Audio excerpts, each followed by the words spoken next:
Halo teman-teman, aku Vera. Di sini aku akan mengajak kalian untuk mengenali tentang dunia perpajakan.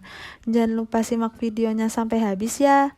Menurut kalian, pendapatan negara itu dari apa saja sih? Pendapatan negara itu banyak sekali asalnya, salah satunya dari pajak. Indonesia sendiri merupakan negara yang memiliki pendapatan terbesar dari pajak. Kalian pasti sudah tidak asing dengan kata pajak kan? Sebenarnya pajak itu apa sih?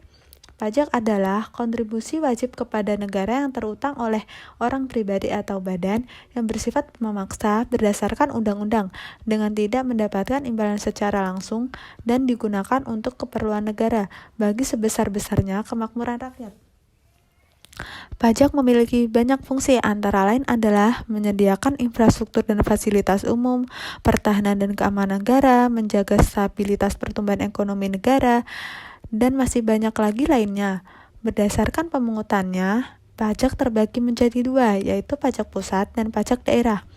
Pajak pusat adalah segala macam pajak yang dipungut oleh pemerintah pusat, seperti pajak penghasilan, pajak pertambahan nilai, pajak bumi dan bangunan, pajak penjualan atas barang mewah, bea materai, dan bea perolehan hak atas tanah dan bangunan.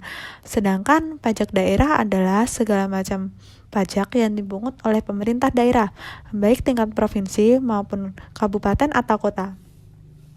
Pajak daerah provinsi antara lain adalah pajak kendaraan bermotor, bea balik nama kendaraan bermotor, pajak bahan bakar kendaraan bermotor, dan lain-lain.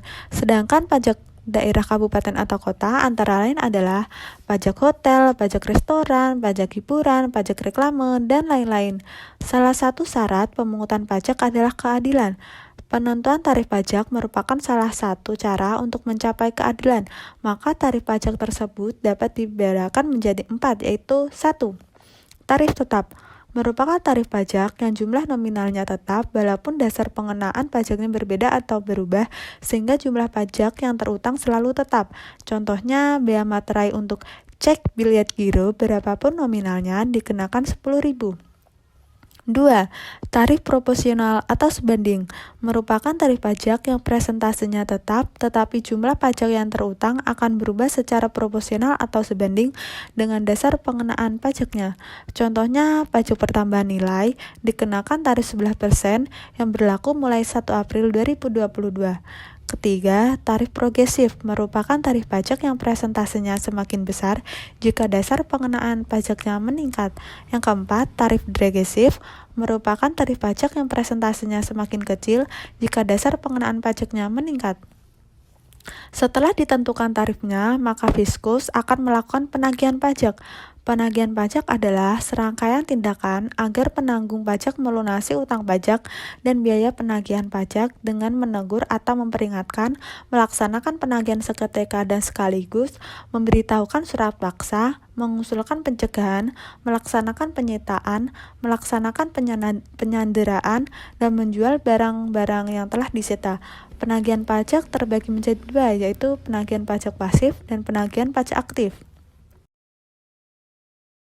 Alur penagihan pajak adalah sebagai berikut. Pertama, wajib pajak harus melunasi utang pajaknya sesuai dengan nominalnya. Jika wajib pajak tidak segera melunasi utangnya, maka akan diberi batas waktu jatuh tempo selama 1 bulan. Surat teguran akan diterbitkan jika utang pajak tidak dilunasi sampai melewati 7 hari dari batas waktu jatuh tempo.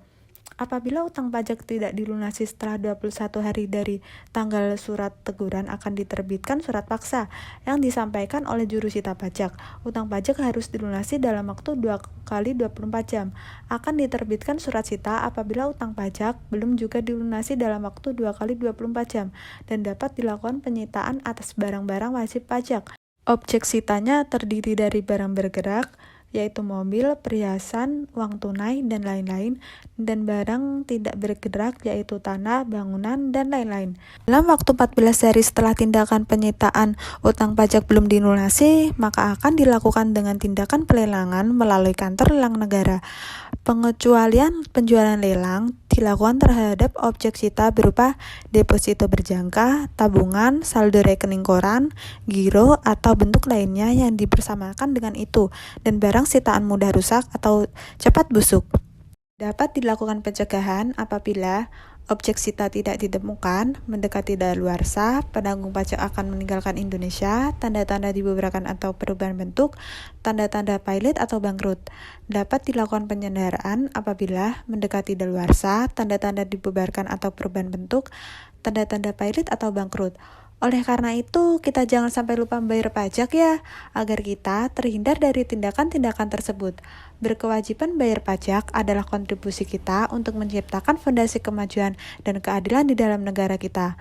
Mari bersama-sama membangun masyarakat yang adil dan masa depan yang lebih baik. Terima kasih.